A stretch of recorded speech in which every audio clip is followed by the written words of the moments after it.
So when I got to college, I told myself, alright, I don't have a car, I don't want to spend my money, I am not going to buy any books while I'm at school. This video is evidence that I am in fact a liar. This month I acquired a very disappointing amount of books coming from someone who told themselves they would not buy any books. And by the way, I have a book outlet order coming. Nevertheless, these are all books that I really want to read. A couple of them are for school, one of them's a pre-order. There's just a big mix of things. Let's get right on into it. The first book I'm going to talk about, I do not have. Family Day was yesterday, therefore my parents took home a couple of my books with them that I'd already completed or that I didn't want to keep here. That is Queen of Shadows, and I'm not going to insert a picture because I'm sure you know what the cover looks like and everything. This is the fourth book in the Throne of Glass series. I did read this one. I'll talk about it in my wrap up. I'm not going to do a discussion, so if you want to discuss things with me, feel free to shoot me a message on Twitter or Tumblr or anything. It was an adventure to say the least. At the beginning of September, I went to my hometown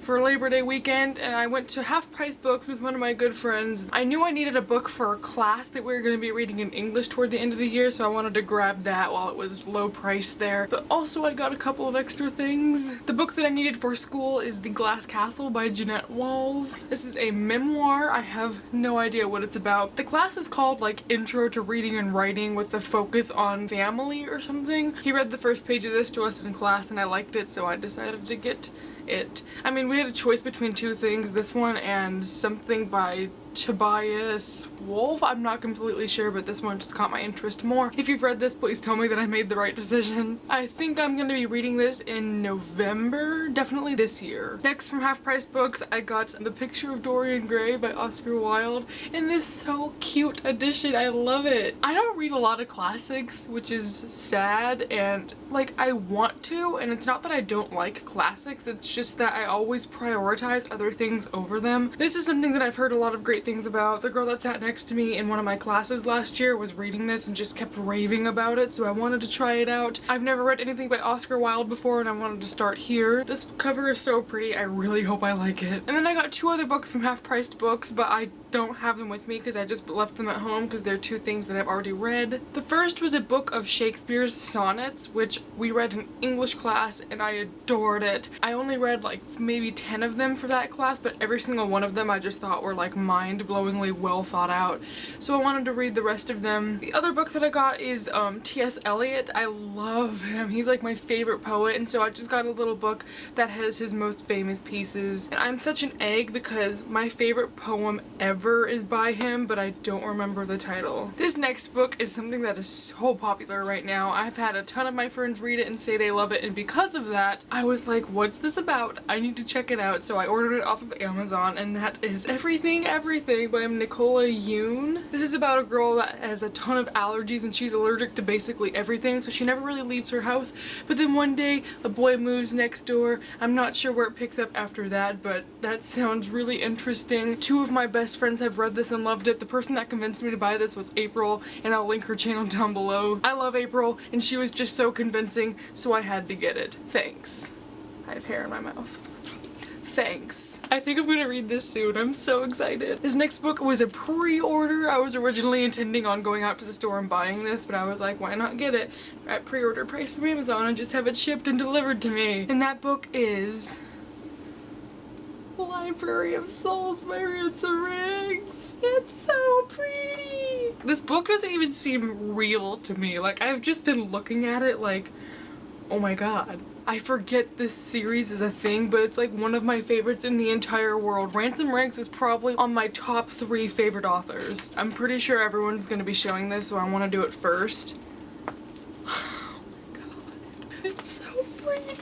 This is the third book in the Miss Peregrine's Home for I can never say that title the first try. Miss Peregrine's Home for Peculiar Children. This is the last and third book. Whoa, John Green blurbed this. Nice. I don't even want to give you a synopsis because it's so interesting and I don't want to spoil it. A lot of people introduce this as like a series with creepy pictures involved, but all these pictures turn into a story and it's like adventures and it has a man male lead with an awesome female sidekick. She's not even a sidekick, she's just awesome. It flows so well, the writing is incredible. I can't wait to find out what happens. The only reason I haven't started it is because I'm being swamped by other books I have to read at the moment, but it will happen ASAP, I promise, Ransom. So I went to the bookstore again because I was looking for the book that we're reading for book club. I didn't want to buy it full price, but they didn't have it there used, so I decided to just browse, and I saw this in the clearance section and grabbed it.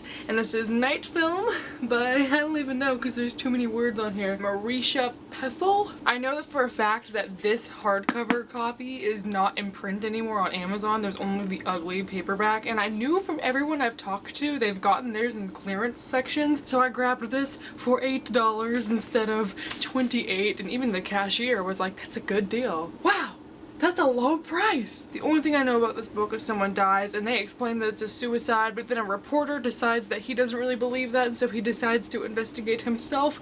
Something along those lines. I think it's a thriller. I know that everyone says this is just written so atmospherically and you feel like you're in the world and it's so captivating, and I have not read any books like that in a very long time, so I'm hoping I'll fall in love with this one. I think I'm gonna do an entire video about this, but also I'm starting to venture more into adult fiction, and so this really excites me. Speaking of adult fiction, the book that I bought for book club. I'm so mad at myself because I bought this for like $9 on Amazon when I could have just gotten it for like $5 from Amazon Marketplace. This is Never Let Me Go by Kazuo Ishiguro. This is something I never would have picked up for myself had I not been forced to read it for this book club. I posted on Twitter, hey, has anyone read this? Is it worth the $9 I'm paying? And someone spoiled me. Thanks, Twitter. Other than that, I have no clue what it's about. So far, it's like this boarding school type deal in the English countryside. It's a dystopian. It's so hard to read this because in my mind, I'm like, ugh, this is required reading. I don't like it.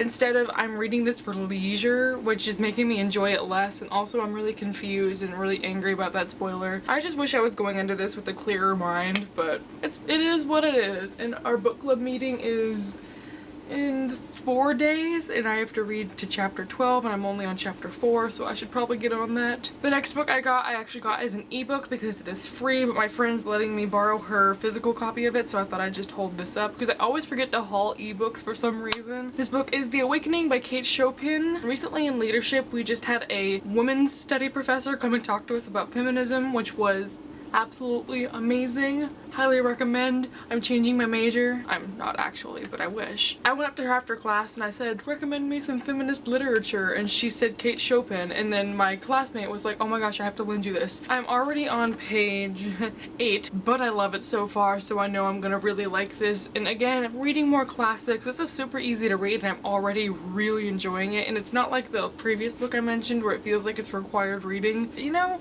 feminist literature. Recommend me some, because I'm seriously looking everywhere and the only books I can find are from like the 80s. And maybe they're good, maybe they're not. I need your second opinion. Give me books about feminism. And the last book, I'm not sure. I need to clarify whether this is mine or if I'm borrowing it. I found this book on my roommate's side of the room and I was like,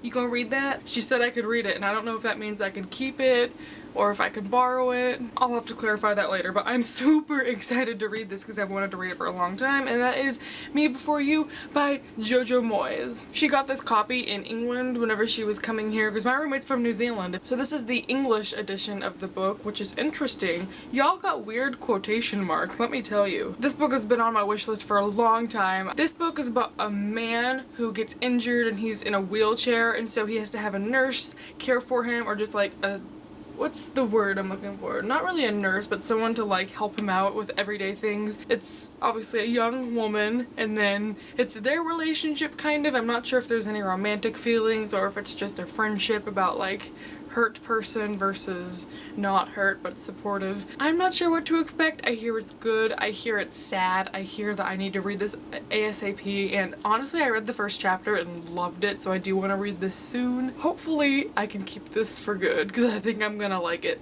And that is everything that I bought or acquired this month. I was so proud of myself for getting my TBR under 50 books, and now it is slowly crawling back over that threshold. Good job, Whitney. Thank you all so much for watching. I'm sorry videos have been far and few in between now that college is occurring, but I'm pretty sure you understand. Let me know if you've read any of these books and if you liked them, and until next time, hope you're having a lovely, lovely day. Goodbye, friends.